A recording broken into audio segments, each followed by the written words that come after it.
Hey guys, Dave here, Fishing 3XT. In this video, I'm going to be going over lure lookalike. So I wanted to start up a little playlist here, and I want to talk about taking your lure and making it look like something that's out there in the water. So I want to bring a few tips, tricks, and tactics to help you do that, and explain a little bit of this about what I'm doing out there on the water. So I'm going to start a playlist. You guys follow me on Instagram. I'm going to have a photo of this up. I'll keep you guys updated on some videos posted, and keep you guys updated on my catches, what I used to catch them, how I do it. And I'm going to break them down here in my channel in this playlist.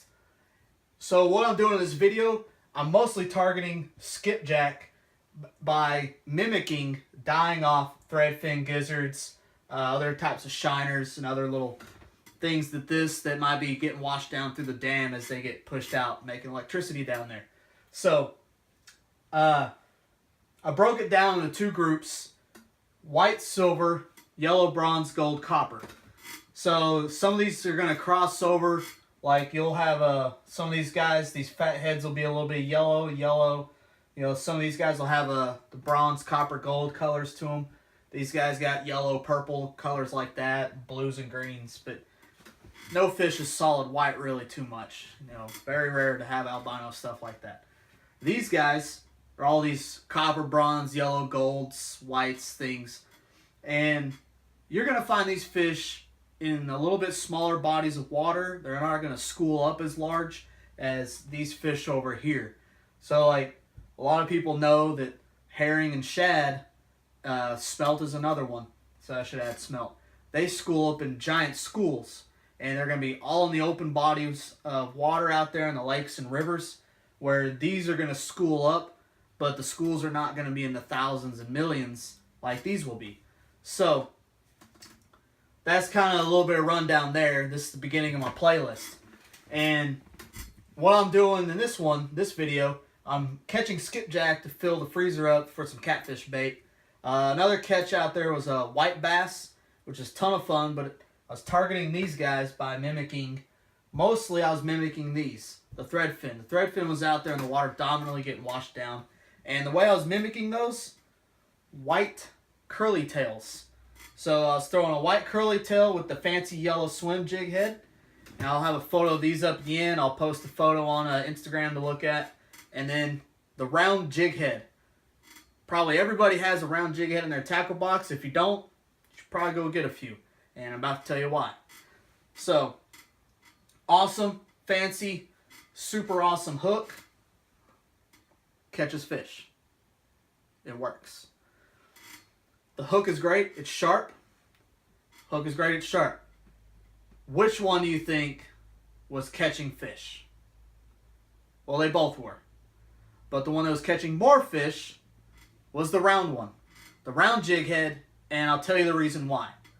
I'm out there trying to mimic these dying fish out there. I'm trying to mimic an easy meal for these fish to pick off. And the way I was doing that, you'll see it here at the end. I'm out there just catching these fish left and right. I probably caught 2-3 dozen of these fish before I left. And I was catching them right away. I didn't see a lot of action, but I was mimicking these dying fish and just nailing them left and right. And the way I was doing it, I was just casting into the sweet spot.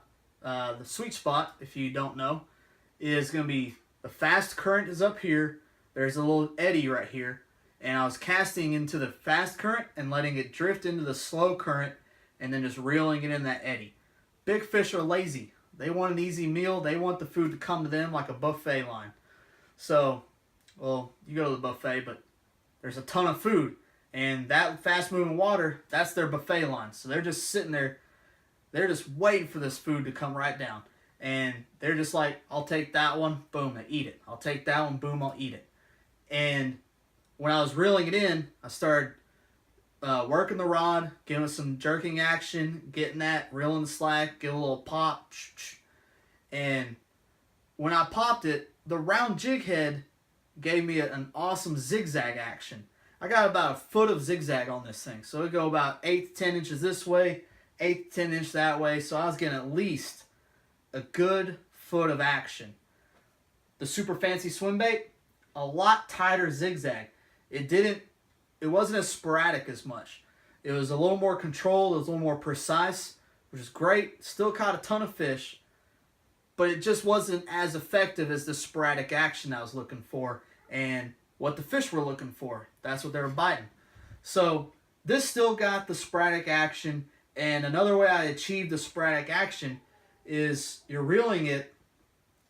When you jerk the rod, you know you're going to work them. It's going to go up, and then it's going to dive. Most fish are going to hit that dive. So you want like a quick action, a slow retrieve. Same thing with jerkbait. You're going to have that fast action. When you pause, that little jerkbait is going to suspend, and that's when you get your hits. So that's what I was doing out there. I was causing a lot of sporadic action. They think it's something dying off. The fish got real tired. Easy meal. They go quick, pick it off, quick bite, quick hit. You're catching fish. And when the fish are in the area, they see that, they're going to take your bait. So if you got a real smooth, just a lot of swim baits are real popular. They're very effective. The bites, though, are few and far between. If you're looking to catch a lot of bites, like I was doing with the skipjack, I want to fill the freezer quick. Zigzag, a lot of sporadic action. You're going to trigger a ton of bites. So if you're looking for volume, you need some fish. That's a great way to do it. Zigzag, I was out there just casting, ripping it through, casting, ripping it through. You'll see on pretty much every one of my retrieves, it wasn't really a dull moment down there at the reel and the rod. I was just casting, letting it sit, working it in, working it in, working it in. So triggering a ton of bites, great lures. The color, I was using white. I was trying to mimic these guys. You know, the yellow jig head kind of helped a little with the tail. The color, I did throw some yellow and some shad, black and white kind of colors, which worked great. White is probably the dominant go-to color out there. So color probably had maybe half of the problem. You know, if you're throwing a pink, you may not get some hits. Try a white, gray, black, something like that. Something made a little more natural. Pink's kind of an odd color, so it may catch fish if you got the right action. You get the right action, you'll get the right bites. So let's go to the Guntersville Dam. Let's check out what I was doing with those rods and reels. Let's catch some fish. Let's have some fun.